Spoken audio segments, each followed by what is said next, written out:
Hello, once again, Pats fans, and we welcome you to the latest and always greatest edition of Six Rings and Football Things, brought to you by your friends at WEEI, Odyssey, and 2400 Sports. It's a special Monday reactionary episode from your pals Fitzy and Hart at FitzyGFY and at Jumbo Hart, coming at you after Week 13 in the NFL, which the Patriots ingloriously kicked off with a 24-10 defeat at the hands of the Bills at Del Razor last Thursday night. Week 13 seemed to actually sort of break their way, but we've got some breaking news we want to kick the podcast off with today as we record on a Monday afternoon. Just moments ago, Andy Hart, we got the official news. Some other radio station may have had a nibble or a bite or a whiff of the news first, but then it was confirmed moments later by Adam Schefter, aka the Deshaun Watson apologist. The New England Patriots have officially been flexed out of primetime Sunday night football. Week 15, they have been moved to the Fox network at 4:05 p.m. In their place will be Heineke versus Jones 2, the revenge match. Giants and Commanders will now be the Sunday night football game. Patriots and Raiders from Las Vegas, a 4:05 game. Brian Dayball, more like some night ball for the Giants. Am I right? Hey, let's work the room and warm up the crowd a little Terrible. bit. Terrible. that was actually so bad. It was. That's almost as bad as the reality that you're getting flexed out of Sunday night football primetime games for the Commanders. I need to make myself like feel something by having you tell me how bad the joke was or the wordplay, just because. Oh no, it was. It was awful. I know. But I apologize for nothing. It is so jarring to me. It is so sad.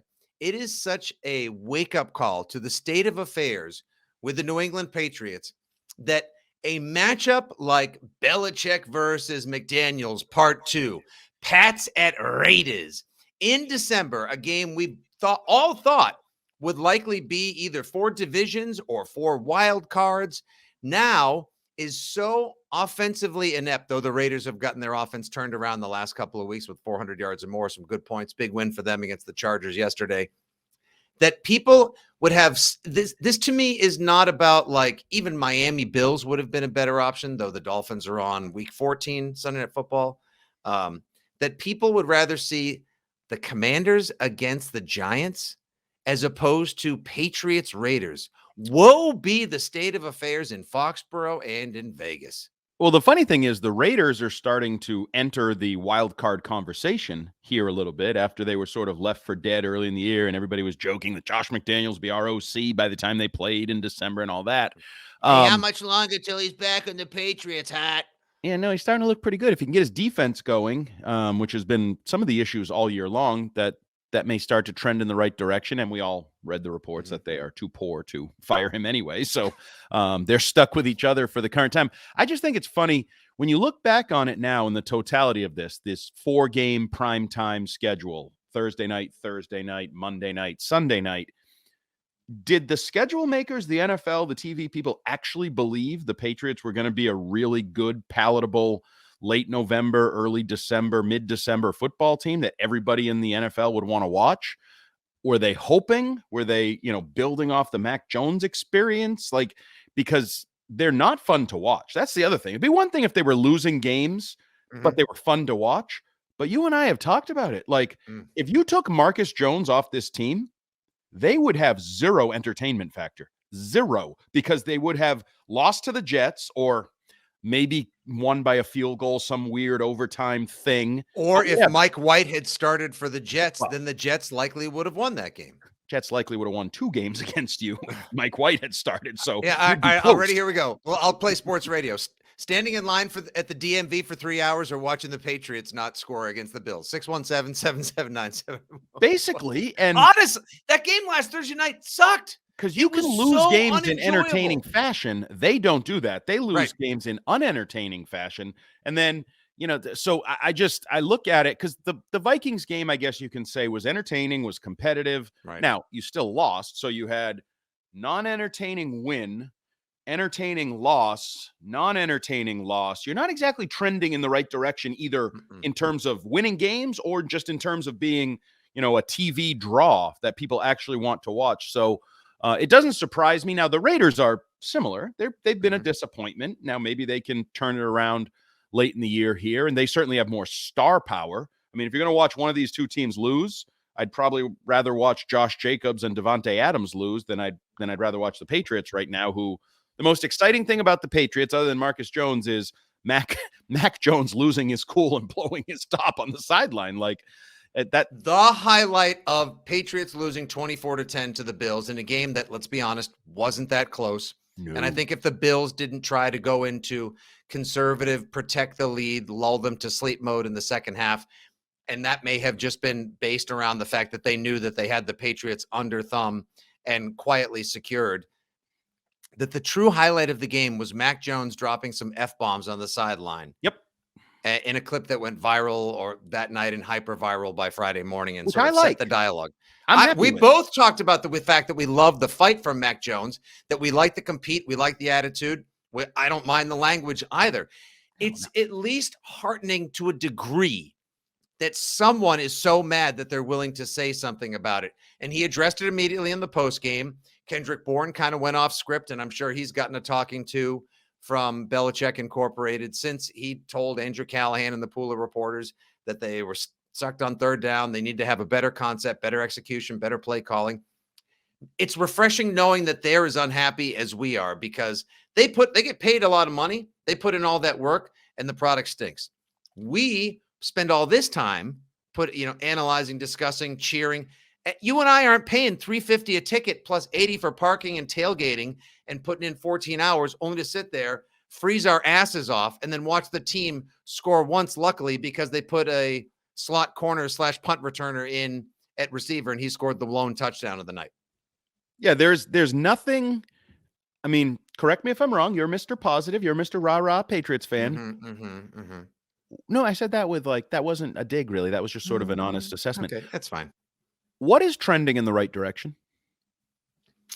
Let's see. Nick Folk missed a 48-yarder. The defense, while they still, held the Bills to a yard less per play average, didn't exactly shut them down entirely. They tried, but they didn't. We still have a backup left-footed punter who I don't think is long for the team.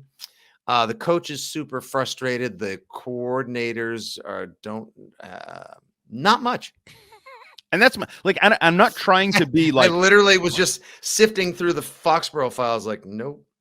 Even the run game that we thought was the basis is not. Oh, and the offensive line is almost like it's worse than it was in 2019 when Brady was running for his life behind Marshall Newhouse et al.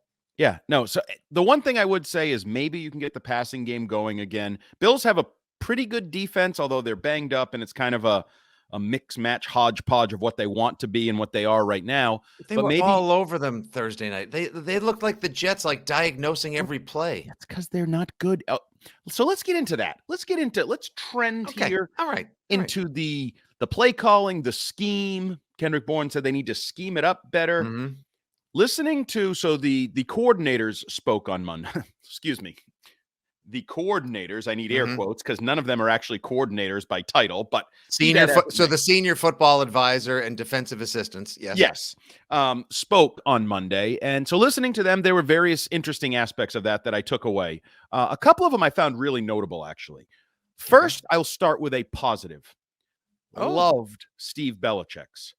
Loved it because somebody tossed him a softball and said, what do you maybe like about what your defense has been doing over the last few weeks? And he said, doesn't really matter. It's not good enough. There's only one stat that matters, wins and losses. We need to be better. You know who I used to like it when he said that? His dad, Bill Belichick. But Steve Belichick is not taking victory laps. He's not doing we didn't have many penalties that his dad did. He's not doing, our numbers are pretty good. We're a top 10 defense. Nope, he didn't do any of that. All has to be better. So I loved that. Maybe his dad could take some lessons from the son nowadays. But let me ask you now real quick. Do you think Steve Belichick is sort of like, he's obviously learned at the heels and is a disciple of his father, so the only way he knows is Bella speak? I mean, for Christ's sakes, he sounds like his dad when he talks. Well, the old Bella speak, the one that used to be good and win and consistent. But as Bill Belichick has now sort of turned from speaking to their offensive greatness, their defensive, the brilliance of their defensive game planning, and everything that we used to know as the hallmarks or the calling cards of the Patriots. And now Bill Belichick has had to become like this overall apologist for the organization and his decisions, which is just so freaking strange.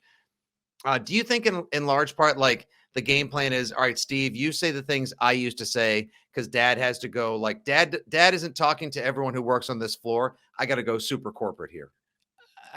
I don't think it's probably a manipulation. I think it's probably natural. Like, I think you said it. Like, Steve couldn't learn at his dad's bosom for all those years and then not pick up most of it. So, like, that's who he is. Like, that's who we are. Hell, forget being actual his son or his assistant coach, just being observers of the Patriots. There are certain things that you just fell in accepting because you were beaten over the head with them for 20 years.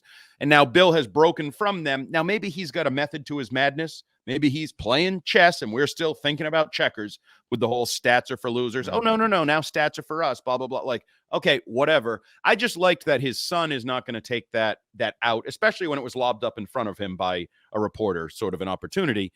Second, and I also think Steve Belichick takes way too much heat on this. Like, I don't find, do you find as many of the play calls on defense as egregious or as lacking in logic as the offense? No, I'd like to see what the defense would look like if guys like Jelani Tavai and Miles Bryant weren't in key roles. And I don't know if you gave him a number one corner, like pretty much every defensive coach over the last 20 years has had, and not forced fed Jonathan Jones or Jalen Mills or whoever. Or what if your effing offense could stay on the field for longer than 21 minutes? Part of it too. That's part of it. They were exhausted last Thursday night. They were exhausted. I think the defensive scheme, play calling, week-to-week game plans are pretty low on this team's list of problems. I think they've done a pretty good job with what they have to work with in the situation at hand. The other thing that jumped out to me is Troy Brown, who, poor guy, is the wide receivers and returns coach, and he's put out there basically to answer questions for the totality of the offense. Not fair, although at least he's a franchise legend and has that to fall back on. It's not like he's a 22-year-old kid like when they put some of the other assistants out there last week. Vinny Sunseri, when he's out there, it's like, poor guy, I have to answer for all these problems. Like, what are you doing? We don't have a healthy running back room and the line stinks. Don't know what to say. Cliche 2, insert here. But Troy had an interesting comment. Somebody asked him, I think it was Karen Garigian, asked him about, like, when you used to get frustrated as a player, whether it be with coaching, winning, losing, role, whatever, how did you get out of it? And he said, basically, you just got to do what you do. Like, you have to move past it, work hard. But in the midst of that answer, he said something to the effect, my guys, or we just have to execute the plays that are called. I personally, correct me if I'm wrong, I took that as a maybe not a pushback to Kendrick Bourne, and not so veiled pushback at, like, let's stop bitching about the plays and the scheme. Let's stop bitching about the play that's called or the route that's called. Let's just execute. And Bill has said that. Bill made those comments today, actually, about, somebody asked him about changing play callers. We just need to do what we do better. And there's a little bit of me that buys into that. I think they're poorly coordinated. I think the game plans are not good. I also don't think they're playing well. They're executing well. Like, but does that start, though? Like, here's a chicken and the egg conversation, Andy. Because does that begin with the frustration shown? And I think we can trace it back all the way to the summer and the spring when reports leaked out via several people, not through Ben Boland's direct messages, but like other people's, like, there's internal dissent already. They don't know what they're doing in the spring. They feel it's poorly organized. Then it carries through in the summer. Next thing you know, you and everyone else on Media Hill is like, oh, incompletion, sack, 3-yard gain, Mac rollout, garbage. And Zappe looks the best running the offense. Now into the season, like, how much longer can all these players who had expectations built up from last season, where the offense was by and large good to, like, pretty good to some, occasionally very good, now all of a sudden they come into this season and everything is, you're a Paula Abdul fan. Last season was 2 steps forward. This season is 2 steps back. Sorry, but those opposites don't attract. I agree. Like, again, I am not taking, I think the offensive coaching is putrid. I think the offensive coaching will change moving forward. All of that is accurate. But at some point, like, just play the hand you're dealt, right? Like, don't be part of the problem. Like, don't allow the negativity of the situation or the problem to snowball. Like, dude, if you're Kendrick Bourne, you may think it's a crappy scheme and a crappy play call on third down or crappy in the red zone. Execute it as best as you possibly can, right? Like, I don't know that they've done that this year. I think there's been a lot of mistakes from a lot of people that have compounded the issues with the play calling and the game planning and like all of that. And I think there's a little bit of that's what Troy is talking about. And to some degree, I think that's what Bill's talking about. Because what are you going to do? Now, I posed the idea last week on here. Let's give Nick Caley a shot. I don't think you have to blow it up. Like, you don't have to blow it up. He's there. He's like blended all together. He knows what you've taught. He knows what guys know from past years.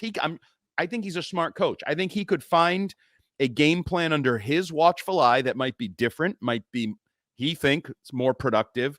Like, I would love to see that, but I don't think Bill's going to do that. I don't think Bill's going in that direction. But so if you're not, then they just need to, like, hey, Trent Brown, stop screwing up. Hey, Cole Strange, stop screwing up. Like, if everybody screws up, it's like, hey, Yadni Kajust, hey, Connor McDermott, just don't be you. I mean, like, well, but like, there is some of that. It's see, I don't think guys are, flagging on their roots. I don't think people are turning in subpar performances. I do believe that there is palpable frustration across the entire offense. Nick Folks got to hit a 48-yarder, but Mac Jones says that he should have thrown the ball away and not tried to get 5 extra yards.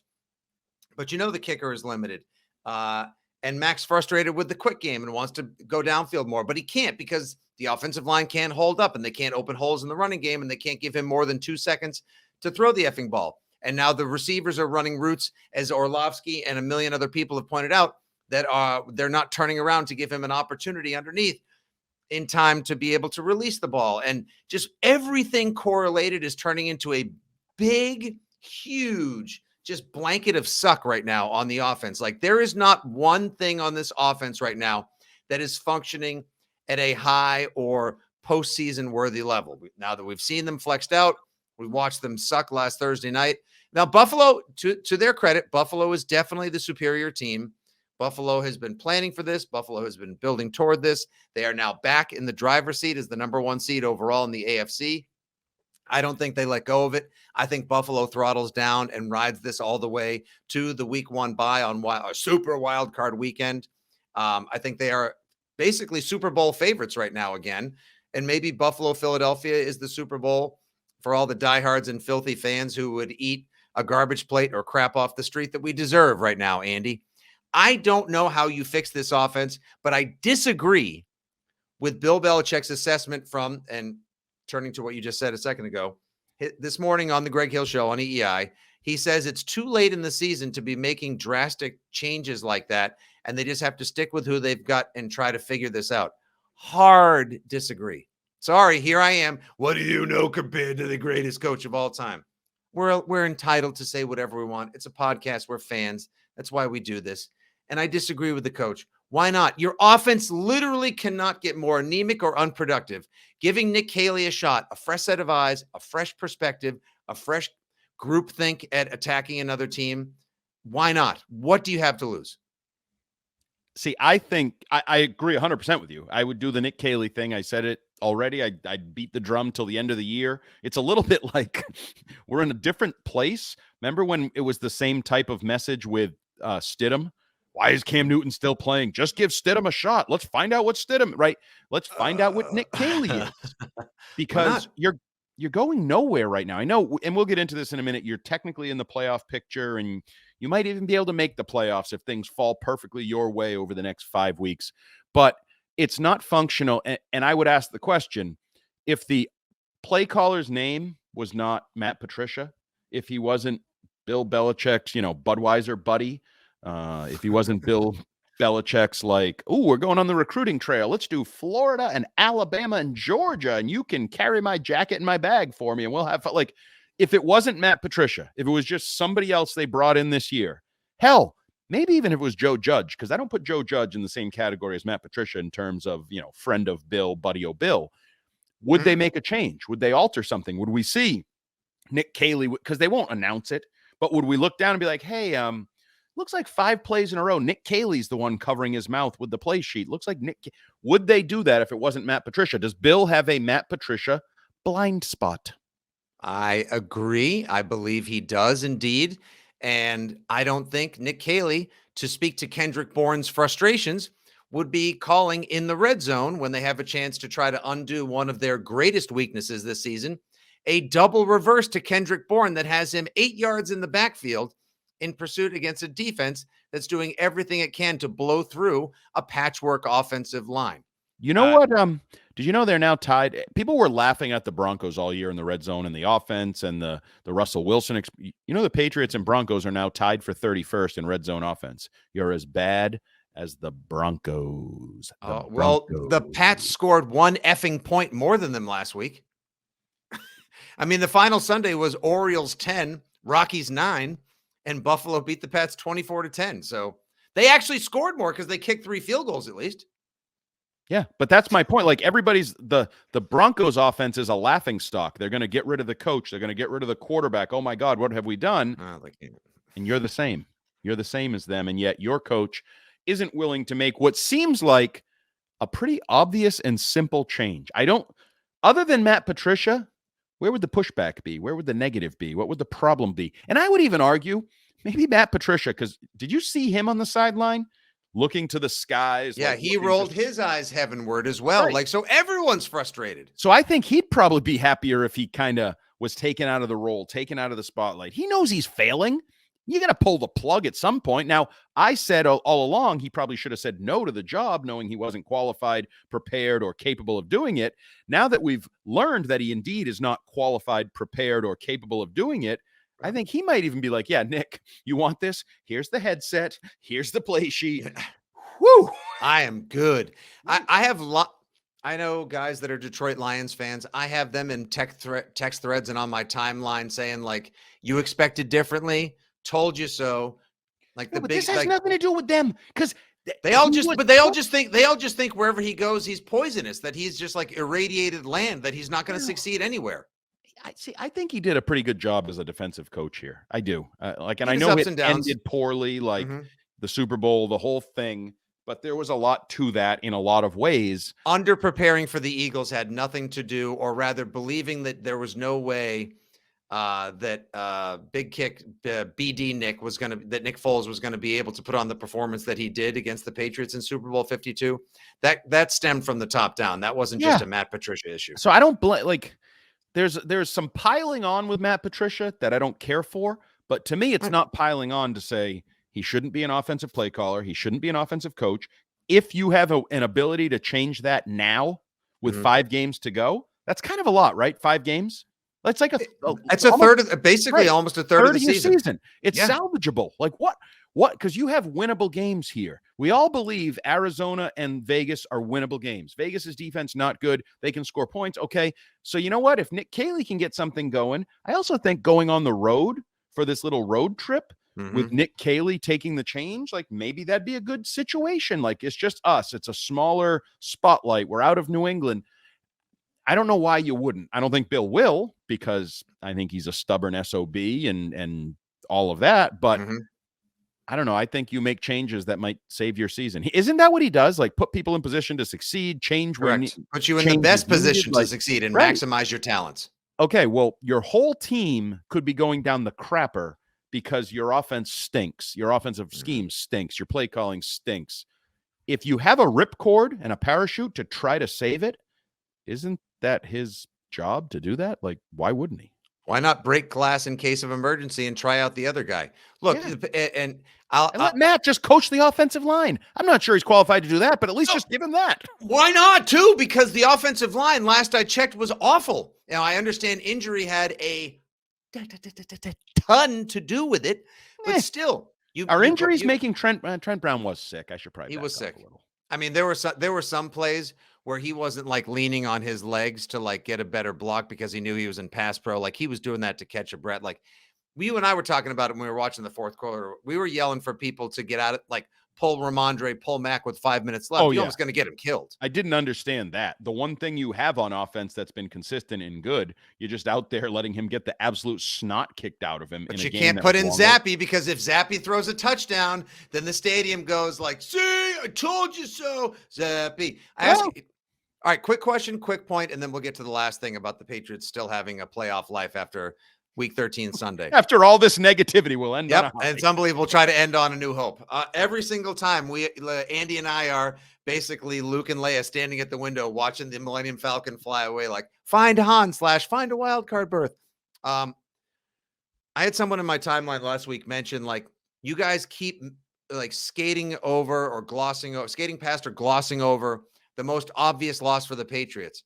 So many of the fundamentals, so many of the things, the intangibles, the secret elements to success, the Patriot things, if you will, were lost when Ernie Adams left the Patriots 2 years ago. No. Okay, well, I just sort of I ask and mention. In game, I believe you could question some of the actual technical aspects of a game, but are we going to pretend penalties and mistakes are up? He left last year. In the last 2 seasons, how many unpatriot-like things have happened, Andy? Yeah, but it's because they're not good.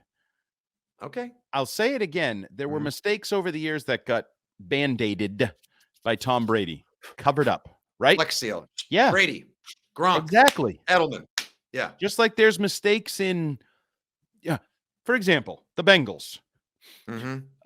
Boyd dropped that touchdown, which could not have been, like, that could have cost them. No one's going to remember that now because they beat the Chiefs and Patrick Mahomes for the 3rd time, right? But not by accident. Not by accident. No, they had a great game plan for Kelsey. That's a huge mistake, and that's like he's a GOAT, and there's like a story. That just falls under the victory. Don't worry about it. We'll move on. So those things tend to happen. And Matthew Slater told Mutt and I this a couple weeks ago. Like I think he phrased it.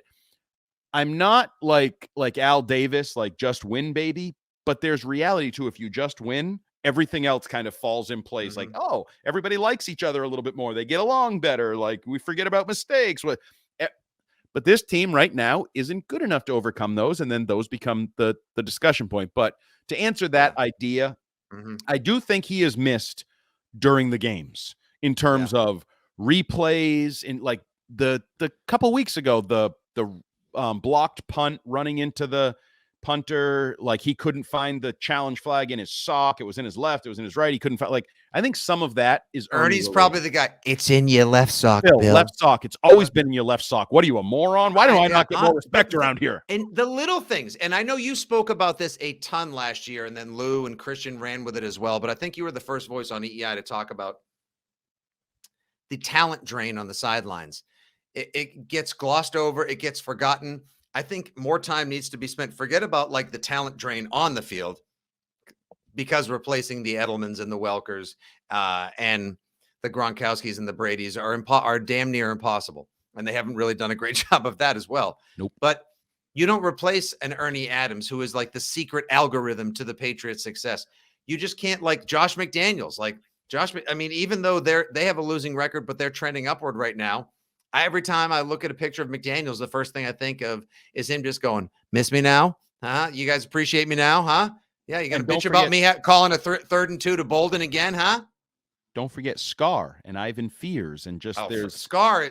First statue they build outside this, they should probably have a Scar like rock or something. You know, like at Clemson when the players walk down, they all like, there should be like a Scar stone or something like you touch or you like all of them should, because the man was a freaking rock, a pillar of the organization for decades on end. All right. A couple of last other quick thoughts. Andrew, do you think Zappy gets another throw this season? Does Zappy get another? Yeah. When the I'm Bengals, starting to wonder if Mac struggles against the Cardinals, who have a crap defense. Oh no, not in that way. I think it'll come in garbage time. Either, for example, it wouldn't stun me if the Patriots put up some points against the Cardinals. So there could be garbage time there. Or the converse, it wouldn't stun me if the Bengals put up some points against the Patriots and there's some garbage time there. But other than garbage time, Yeah, I don't. By the way, you think the guy on the other station still considers that game a layup for the Patriots? That Bengals Patriots on Christmas Eve? Because it's weird. I haven't heard him saying that lately. Interesting. Yeah, funny. Funny about that. That's I don't think that's going to be so much of a layup. And that was one of the ones when you and I did our second half of the schedule breakdown that I thought the Patriots might be able to pull out. But with the way the Bengals have turned around recently, it's more about like, oh, I wonder if I know should it bet didn't Bengals count. in the over, or I know it didn't count, but the Jamar Chase catch on the sideline like the other day, like, God, they have so much talent. They I'm starting to wonder, like, so when the Bengals play the Bills in Buffalo for the AFC Championship, do I make Skyline chili, wings, or both? I can't wait. I want to. I think that's it, and that'll be a friggin' awesome game. You know, I love Joe Burrow, and I've really started to really like Josh Allen. I want to see that matchup. I want to see those two go at it with a Super Bowl on the line. Same. So fun. And in terms of the Bengals, as we talk about it here, so the Patriots are 6-6, tied with the Chargers. They are one game out of the playoff picture. Your New York. So thank you Raiders. Also, thank you Vikings. Oh, and also thank you Braxton Berrios. Patriots deep state Braxton Berrios. That was a terrible drop. Careful what you wish for, though. Those Raiders are on the come, and they may enter the chat, and who knows how that plays out in the coming weeks. I might have said and the come Steelers, back, by the way, Mike Tomlin, the Mr. I never had a losing record, is now up to 5-7 and could have another season where he doesn't have a losing record. Maybe they enter the picture. You have the Jets looking to fall out of the picture. I don't think the Bengals or the Titans, although Derrick Henry not running the ball very well, I don't expect them to necessarily fall down. Well, someone has to win the AFC South, and it's going to be the Titans by default. Yes. Correct. But so you're in the conversation. Like on paper, you are absolutely in the conversation with 5 games to play. For seed number 7. Yeah, that's a great point. For for the seed that didn't used to exist. Yes. You should be happy that it now exists. Correct. You're in the mix for that. Now, I think you have a tough schedule. You have, at the very least, 3 very losable games on the horizon. The final 3 are very, very losable. Like you could conceivably win the next 2, and then you have the daunting challenge of 2 home games, both on holidays, both 1:00 matinees in the cold at Gillette, and then you go to the cold up in Buffalo, January 8th. You need to, as a Patriots fan, root against the Chargers, root against the Jets, and we'll say root against the Raiders or the Steelers each and every Sunday, as we will probably develop some sort of path to the playoffs column at weei.com for all the diehards to keep track of. You also need to root for the Bills to win every single game until that Week 18 matchup, because if the Bills do so, they lock up the top seed because they won the head-to-head affair with the Chiefs earlier this season out at Field at Arrowhead Stadium. So if they do, there's a chance maybe they rest up and give all their talent an extended bye. I think they would do that as opposed to like, let's bury him today. Like, why would you risk a Josh Allen injury? Why would you risk Steph Diggs? Why would you risk Gabe Davis and his hamstring in that weather, as opposed to like, let Case Keenum play it out? Or you could just do what you did the other night and play for a little bit, score some points, and then cruise to victory with the backups in the second half. Similar. Dude, I'm with you about the Josh Allen thing. Like, forget about him trolling the Patriots on the Amazon Prime Video post-game show, whatever they call that, saying he partly took a Gillette sponsorship to troll the Patriots. It's a dick move, but I applaud the swag. I told you on the post-game, I want to say it again in case anyone missed it that particular night. The best throw I have seen a quarterback make live in attendance at a game was the one that didn't count for a touchdown at the end of the first half, rolling as hard as he could to his right at the 48-yard line and unleashing a 55-yard seed that literally dropped into the specific bucket he wanted it to, into Steph Diggs' arms in the back right corner of the end zone. Didn't count for a touchdown, but holy smokes, that guy's next level. With a bad UCL. It's also got a bad bum elbow. Must be nice to have a bum elbow and be able to do that. Yeah, must be nice. Maybe that's what Mac. Can Mac get a bum elbow? What a world we live in. I am in NFL. So that's the path. Now the Patriots are 6-6, and they're, as I like to call them, Kornacki adjacent. Every Sunday night on Sunday Football, you get the little video board up and like in the hunt, in the mix, in the hunt. The New England Patriots, 3 years removed from Tom Brady, not nearly as good as they used to be. We are now in the hunt. We're in the mix. That's who we are.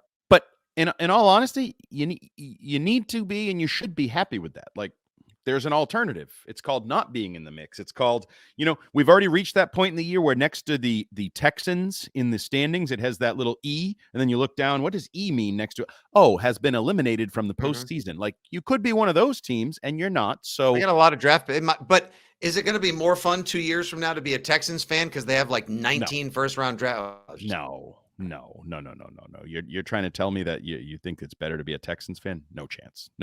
No, not now. In a few years, because they're going to have. No, I will not buy that either. Okay, that debacle of an organization that once had, I don't know, DeAndre Hopkins and Deshaun Watson, and forget the Watson issues off the field. Deshaun Watson wanted out of there long before he did all his devious, gross things.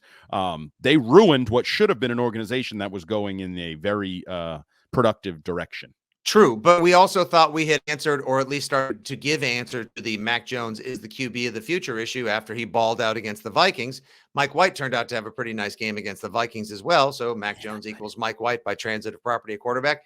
No, until we get a better play caller and a healthy, more sound and fundamentally strong offensive line, we still won't have the answer about Mac. Well, you'll have a better play caller next year. It couldn't be worse. You will have a guy who has an offensive background next year. I am all in on that. I do. You want to hear me rant in the Six Rings podcast at whatever point in the spring, if we find out we've decided to make no changes to the offensive staff, we will continue. The status is quo. Andy, you will see a revolt from the season ticket holders. The people that we – no, I'm not kidding. So will Robert Kraft. And that's why I don't think there's a shot in hell of it happening. Robert K. Kraft will not allow it. Baker Mayfield got released by the Panthers. What about hear me out? Baker Mayfield for play calls. He's more qualified to call plays than Matt Patricia is. And I'm not joking there. He's been in some good schemes. How desperate! How desperate are the times? Imagine if we claimed him on the Empire. Imagine if we claimed him and he's like, "Wow, Bill, I was surprised I thought you were happy with Mac." He's like, "We are happy with Mac. We need a play caller. You're going to coach here. We're going to pay you $1.5 million to coach." I'm going to teach Patricia how to call plays. That would be tremendous. And the Patriots were hell-bent on trying to trade up for him back in 2018. And now here is his season. Here is his career in complete and utter turmoil and turnaround. Watch. He's going to end up going to the 49ers. He'll sit behind Brock Purdy for a couple of weeks. Your mouth is purdy. Yeah, you got a real purdy mouth. By the way, that guy stepped onto the field yesterday. Woe be Jimmy Garoppolo with the broken ankle. He's out for the season. So now Jimmy can't make it back to the big game, only to be devastatingly handsome, but disappoint on a big stage. Garoppolo out. Purdy, Mr. Irrelevant, which is probably what you love about this guy. Like, who doesn't love a guy who's literally picked last in the NFL draft, gets his first opportunity, comes in, balls the F out. Like, he threw some legitimate NFL passes Sunday. Does he stick it out? My guess would be no, because that's generally these stories are like one-offs. Like Jeff Saturday, right? He won his first game last night. They gave up 33 in the fourth quarter alone. Out. So usually these kind of level themselves out, and the guys who shouldn't be good aren't good. Because I believe I saw he's the first Mr. Irrelevant to throw a touchdown pass. I believe Isn't that crazy? That's the stat I saw. Usually they're like Marty Moore or just somebody who plays on special teams or is a receiver. They're irrelevant. Yeah, they're very irrelevant. They're literally irrelevant. It looks like Mr. Irrelevant, more like Mr. Relevant. Back to you. All right. Any final thoughts, or should we clean this act up and call it a day? I'm just going to stay the optimistic one. And I've said this before and I'll say it again. I think Patriots fans are honest with where they are. And right now, being in the hunt in December is about all you can ask for with everything that's gone on, the lack of talent, the lack of coaching.